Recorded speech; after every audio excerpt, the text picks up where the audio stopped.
What up guys, Shifty here, back at it again with another video, and today we are reviewing something special. Alright, this is not your typical Lambo, Ferrari, McLaren or whatnot, Porsche. This is a fantasy casting, as you can clearly see, but this is a pretty interesting one. Just keep watching and I might convince you to even buy this casting. So this is the Street Wiener for the year 2017, and before I talk about the car, let me talk about the card first.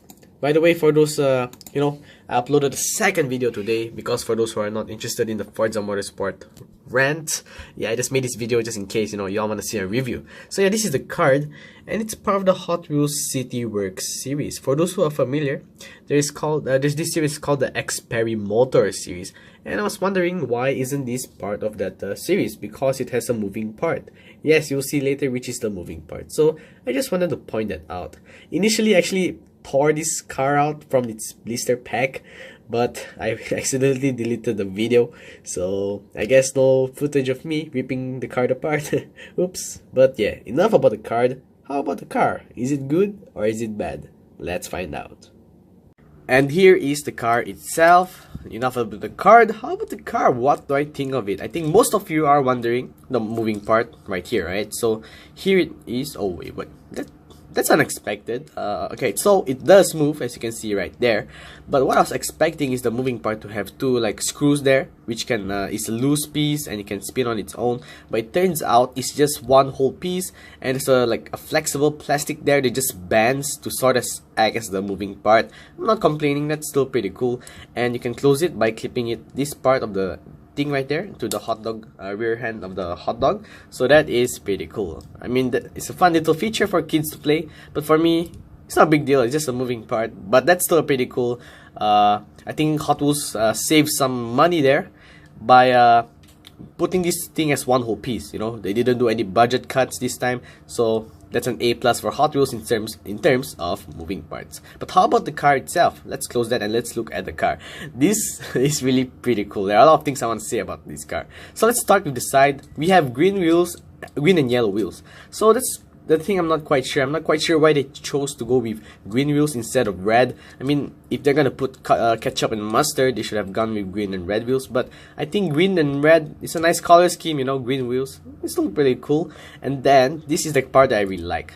At first, people might think, oh, it's just a hot dog and some Hot Wheels logo there. But if you take a close look, it has the pattern of your typical hot dog paper, you could say, like they use to wrap the hot dog around. It acts as the hot dog basket that holds the hot dog in place. So for those who've bought from hot dog stands before, you hold the hot dog in its paper basket or container.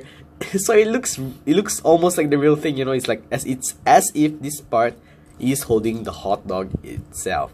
So that's a pretty cool little thing right there. And this part really is unnecessary. I'm not sure what this has to do with the hot dog basket and whatnot, but Hot Wheels decided to add it in.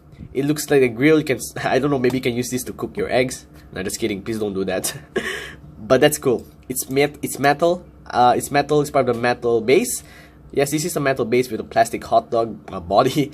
But that's really cool. That's a cool little feature right there on the front. It acts as the front bumper.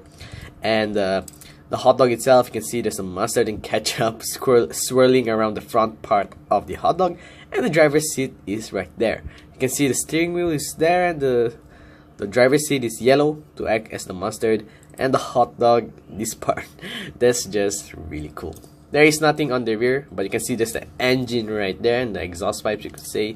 And on the front, as I mentioned, is just the grille itself. So it's a pretty cool fantasy casting. I think this is a pretty cool breakthrough as compared to the roller toaster. Hold on, guys, I'll show you what that is. For those who are unaware, recently there was this casting called the roller toaster, and for those who don't know, I actually like this casting too a lot. Love the decals on this one. And this part acts as like the toaster, the handle. It acts like the toaster, boop, like that. It's just really cool. So to follow up, Hot Wheels released this car, and I'm very impressed. Good job, Hot Wheels. Although it's a fantasy casting, it's not something us collectors asked for. I think it's really cool that Hot Wheels are stepping up their game in terms of innovation. It just kind of sucks that they remove the moving parts from some other cars and they're putting it on these fantasy castings. I will admit it's kind of disappointing that they're doing that, but I think they're sort of compensating for it by releasing this pretty cool casting like this Wiener. Oh wait, well, crap, I forgot the name of this car. It's the Street Wiener right here. So I rate it out 9 out of 10. Pretty cool moving features, very innovative decal scheme design, and I just like the car overall. But how about you guys? I think most of you are collectors too, but I don't suppose you collect fantasy castings like this. I mean, will you buy this casting, or are you gonna stick to your Lambos, JDM, Nissans, or whatnot? Tell me in the comments below. But that's it guys for this review. I hope you guys enjoyed. If you guys want to see another my previous video, click on the top right, or another video on the bottom right. I hope you guys have a good day or have a good evening, and I'll see you guys next time. Bye bye. Drifter, drift out.